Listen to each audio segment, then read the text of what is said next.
ಬಂಧುಗಳೇ, ನಿಮ್ಮ ದಾರಿದೀಪ ನ್ಯೂಸ್ಗೆ ನಿಮ್ಮೆಲ್ಲರಿಗೂ ಸ್ವಾಗತ. ಇಂದು ನಾವು ಹೇಳಹೊರಟ ವಿಷಯ ಅಭಿವೃದ್ಧಿ ವಿರೋಧಿ ಕಾಂಗ್ರೆಸ್ನ ನಗ್ನ ನಾಟಕ ಅನ್ನೋ ಬಗ್ಗೆ. ನಮಸ್ಕಾರ ವೀಕ್ಷಕರೇ. ಭಾರತ ಇಂದು ಜಗತ್ತಿನ 5ನೇ ಅತಿ ದೊಡ್ಡ ಅರ್ಥವ್ಯವಸ್ಥೆಯಾಗಿ ಬೆಳೆದು ನಿಂತಿದೆ. ಇಡೀ ವಿಶ್ವವೇ ಭಾರತದ ಕಡೆಗೆ ಆಶಾವಾದದಿಂದ ನೋಡುತ್ತಿದೆ. ಆದರೆ ಈ ಏಳಿಗೆಯನ್ನು ಕಂಡು ಕೆಲವರ ಹೊಟ್ಟೆ ಉರಿಯುತ್ತಿದೆ. ದೆಹಲಿಯ ಭಾರತ್ ಮಂಟಪದಲ್ಲಿ ನಡೆದ ಅಂತಾರಾಷ್ಟ್ರೀಯ ಎಐ ಸಮ್ಮೇಳನದಲ್ಲಿ ಕಾಂಗ್ರೆಸ್ ಮಾಡಿದ ಆ ಕೃತ್ಯ ನೋಡಿದರೆ ಇವರಿಗೆ ದೇಶದ ಹಿತ ಮುಖ್ಯವೋ ಅಥವಾ ತಮ್ಮ ರಾಜಕೀಯ ಬೇಳೆ ಬೇಯಿಸಿಕೊಳ್ಳುವುದು ಮುಖ್ಯವೋ ಎಂಬ ಪ್ರಶ್ನೆ ಕಾಡುತ್ತಿದೆ.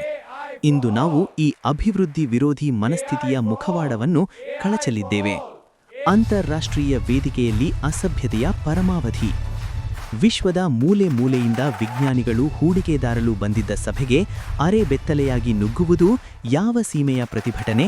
ಇದು ಕೇವಲ ಪ್ರತಿಭಟನೆಯಲ್ಲ, ಇದು ದೇಶದ ಪ್ರತಿಷ್ಠೆಗೆ ಚೂರಿ ಹಾಕುವ ಕೆಲಸ. ಕಾಂಗ್ರೆಸ್ ಕಾರ್ಯಕರ್ತರ ಈ ವರ್ತನೆಯಿಂದ ಜಾಗತಿಕ ಮಟ್ಟದಲ್ಲಿ ಭಾರತದ ಬಗ್ಗೆ ಎಂತಹ ಸಂದೇಶ ಹೋಗುತ್ತದೆ? ಮೋದಿ ವಿರೋಧ ಎನ್ನುವುದು ಇವರ ತಲೆಗೆ ಎಷ್ಟು ಏರಿದೆ ಎಂದರೆ ಇವರು ದೇಶದ ಗೌರವವನ್ನೇ ಮರೆತು ಬೀದಿ ಬದಿಯ ರೌಡಿಗಳಂತೆ ವರ್ತಿಸುತ್ತಿದ್ದಾರೆ. ಕಾಂಗ್ರೆಸ್ನ ಹಳೆಯ ಚಾಳಿ, ಮಾಡುವುದೂ ಇಲ್ಲ, ಮಾಡುವವರಿಗೂ ಬಿಡುವುದಿಲ್ಲ. ಇತಿಹಾಸ ಕೆದಕಿ ನೋಡಿ, ಕಾಂಗ್ರೆಸ್ನ ಈ ಮನಸ್ಥಿತಿ ಇಂದು ನಿನ್ನೆಯದಲ್ಲ. ಇವರು ಅಧಿಕಾರದಲ್ಲಿದ್ದಾಗ ತಂತ್ರಜ್ಞಾನಕ್ಕೆ ಹೆಚ್ಚಿನ ಒತ್ತು ನೀಡಲಿಲ್ಲ, ಹಗರಣಗಳಲ್ಲಿ ಮುಳುಗಿದ್ದರು. ಈಗ ದೇಶ ಡಿಜಿಟಲ್ ಕ್ರಾಂತಿ ಮಾಡುತ್ತಿದ್ದರೆ, ಎಐ ಕ್ಷೇತ್ರದಲ್ಲಿ ಮುಂಚೂಣಿಗೆ ಬರುತ್ತಿದ್ದರೆ ಇವರಿಗೆ ಸಹಿಸಲು ಸಾಧ್ಯವಾಗುತ್ತಿಲ್ಲ. ಸ್ಯಾಮ್ ಆಲ್ಟ್ಮನ್ನಂತಹ ಜಾಗತಿಕ ನಾಯಕರ ಮುಂದೆ ನಮ್ಮ ದೇಶದ ಯುವಕರು ನಗ್ನವಾಗಿ ಕುಣಿಯುವುದನ್ನು ನೋಡಿದರೆ ಕಾಂಗ್ರೆಸ್ ಅಧಃಪತನ ಯಾವ ಹಂತಕ್ಕೆ ತಲುಪಿದೆ ಎಂದು ಅರ್ಥವಾಗುತ್ತದೆ. ನಗ್ನ ರಾಜಕಾರಣದ ಪರಾಕಾಷ್ಠೆ. ಪ್ರಧಾನಿ ಮೋದಿಯವರು ಹೇಳಿದಂತೆ ಕಾಂಗ್ರೆಸ್ ಈಗಾಗಲೇ ಜನಮಾನಸದಲ್ಲಿ ಬೆತ್ತಲೆಯಾಗಿದೆ. ಈ ಪ್ರತಿಭಟನೆಯು ಕೇವಲ ಬಟ್ಟೆ ಕಳಚಿದ್ದಲ್ಲ, ಬದಲಿಗೆ ಕಾಂಗ್ರೆಸ್ನ ವಿನಾಶಕಾರಿ ಬುದ್ಧಿಯನ್ನು ಪ್ರದರ್ಶಿಸಿದೆ. ದೇಶಕ್ಕೆ ಹೂಡಿಕೆ ಬರುವುದು ಇವರಿಗೆ ಬೇಕಿಲ್ಲ, ಉದ್ಯೋಗ ಸೃಷ್ಟಿಯಾಗುವುದು ಇವರಿಗೆ ಇಷ್ಟವಿಲ್ಲ. ಜನರಿಗೆ ಬಡತನದಲ್ಲೇ ಇಟ್ಟು ಮತ ಬ್ಯಾಂಕ್ ರಾಜಕಾರಣ ಮಾಡುವುದೇ ಇವರ ಅಜೆಂಡಾ. ಇವರ ಈ ಅಟ್ಟಹಾಸವನ್ನು ಕಂಡು ಸಾರ್ವಜನಿಕರೇ ಇವರನ್ನು ಒದ್ದು ಹೊರಹಾಕುತ್ತಿರುವುದು ಇವರ ಅವನತಿಯ ಮುನ್ಸೂಚನೆ. ರಾಜಕೀಯ ವಿರೋಧಕ್ಕೆ ಸಂಸತ್ತಿದೆ, ಬೀದಿಗಳಿವೆ. ಆದರೆ ಅಂತಾರಾಷ್ಟ್ರೀಯ ಸಮ್ಮೇಳನವನ್ನೇ ಗುರಿ ಮಾಡುವುದು ದೇಶದ್ರೋಹವಲ್ಲದೆ ಮತ್ತೇನು? 60 ವರ್ಷ ದೇಶವನ್ನಾಳಿದ ಪಕ್ಷಕ್ಕೆ ಒಂದು ಸಮ್ಮೇಳನದ ಘನತೆ ಗೊತ್ತಿಲ್ಲ ಎಂದರೆ ಇವರು ದೇಶ ನಡೆಸಲು ಲಾಯಕ್ಕೆ? ಅಮೆರಿಕದ ಕಂಪನಿಗಳ ಜೊತೆಗಿನ ಒಪ್ಪಂದಕ್ಕೆ ಅಡ್ಡಿಪಡಿಸುವ ಮೂಲಕ ಇವರು ಚೀನಾದ ಏಜೆಂಟ್ಗಳಂತೆ ವರ್ತಿಸುತ್ತಿದ್ದಾರೆಯೇ? ಹಗರಣಗಳೇ ಇವರ ಆಸ್ತಿ.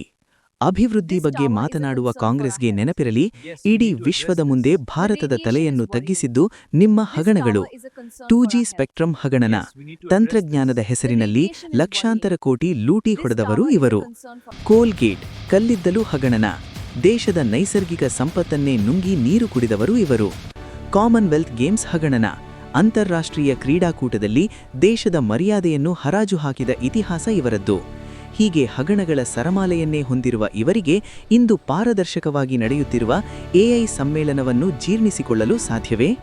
ದೇಶ ವಿರೋಧಿ ಕೃತ್ಯಗಳು ಮತ್ತು ವಿದೇಶಿ ನಂಟು. ಕಾಂಗ್ರೆಸ್ನ ಮನಸ್ಥಿತಿ ಎಷ್ಟು ಕೆಟ್ಟದಾಗಿದೆ ಎಂದರೆ ಮೋದಿಯನ್ನು ವಿರೋಧಿಸುವ ಭರದಲ್ಲಿ ಇವರು ಭಾರತವನ್ನೇ ವಿರೋಧಿಸುತ್ತಿದ್ದಾರೆ. ವಿದೇಶ ನೆಲದಲ್ಲಿ ಭಾರತದ ನಿಂದನೆ. ರಾಹುಲ್ ಗಾಂಧಿಯವರು ವಿದೇಶಕ್ಕೆ ಹೋದಾಗೆಲ್ಲ ಭಾರತದ ಪ್ರಜಾಪ್ರಭುತ್ವ ಅಪಾಯದಲ್ಲಿದೆ ಎಂದು ಬೊಬ್ಬೆ ಹೊಡೆಯುತ್ತಾರೆ. ಇದು ದೇಶದ್ರೋಹವಲ್ಲದೆ ಮತ್ತೇನು? ಸರ್ಜಿಕಲ್ ಸ್ಟ್ರೈಕ್ಗೆ ಪುರಾವೆ ಕೇಳಿದ್ದು. ನಮ್ಮ ವೀರ ಯೋಧರು ಪಾಕಿಸ್ತಾನಕ್ಕೆ ನುಗ್ಗಿ ಹೊಡೆದರೆ ಈ ಕಾಂಗ್ರೆಸ್ಸಿಗರು ಸಾಕ್ಷಿ ಕೇಳಿ ಸೈನ್ಯದ ಸ್ಥೈರ್ಯವನ್ನೇ ಕುಗ್ಗಿಸಲು ಯತ್ನಿಸಿದರು. ಚೀನಾ ಜೊತೆಗಿನ ರಹಸ್ಯ ಒಪ್ಪಂದ. ಡೋಕ್ಲಾಂ ವಿವಾದದ ಸಮಯದಲ್ಲಿ ಚೀನಾ ರಾಯಭಾರಿಯೊಂದಿಗೆ ಗುಪ್ತವಾಗಿ ಮಾತುಕತೆ ನಡೆಸಿದ ಇತಿಹಾಸ ಇವರದ್ದು. ಈಗ ಎಐ ಸಮ್ಮೇಳನಕ್ಕೆ ಅಡ್ಡಿಪಡಿಸುವ ಮೂಲಕ ಭಾರತಕ್ಕೆ ಬರಬೇಕಾದ ಹೂಡಿಕೆಯನ್ನು ಚೀನಾಕ್ಕೆ ವರ್ಗಾಯಿಸುವ ಹುನ್ನಾರ ನಡೆಸುತ್ತಿದ್ದಾರೆಯೇ? ಅಭಿವೃದ್ಧಿಗೆ ಅಡ್ಡಗಾಲು. ಭಾರತವು ಎಐ ಹಬ್ಬಾಗುವುದು ಇವರಿಗೆ ಬೇಕಿಲ್ಲ. ಇವರು ಅಧಿಕಾರದಲ್ಲಿದ್ದಾಗ 2G ಹಗರಣ ಮಾಡಿ ತಂತ್ರಜ್ಞಾನವನ್ನು ಹಳ್ಳಹಿಡಿಸಿದರು. ಈಗ ಮೋದಿ ನೇತೃತ್ವದಲ್ಲಿ ಭಾರತ ವಿಶ್ವಗುರುವಾಗುತ್ತಿದ್ದರೆ ಸಮ್ಮೇಳನಕ್ಕೆ ಅರೆಬೆತ್ತಲೆಯಾಗಿ ನುಗ್ಗಿ ವಿದೇಶಿ ಗಣ್ಯರ ಮುಂದೆ ಸರ್ಕಸ್ ಮಾಡುತ್ತಿದ್ದಾರೆ. ಇವರ ಈ ನಗ್ನ ರಾಜಕಾರಣ ದೇಶದ ಯುವಶಕ್ತಿಯ ಭವಿಷ್ಯಕ್ಕೆ ಮಾರಕವಾಗಿದೆ. ಲೂಟಿ ಹೊಡೆಯಲು ಅವಕಾಶ ಸಿಕ್ಕದಿದ್ದಾಗ ದೇಶದ ಗೌರವವನ್ನೇ ಲೂಟಿ ಮಾಡಲು ಹೊರಟಿದ್ದಾರೆ ಈ ಕಾಂಗ್ರೆಸ್ಸಿಗರು. ಬೆತ್ತಲೆಯಾಗಿ ಪ್ರತಿಭಟಿಸುವ ಮುನ್ನ ನಿಮ್ಮ ಹಗರಣಗಳ ಇತಿಹಾಸ ಒಮ್ಮೆ ನೆನಪಿಸಿಕೊಳ್ಳಿ.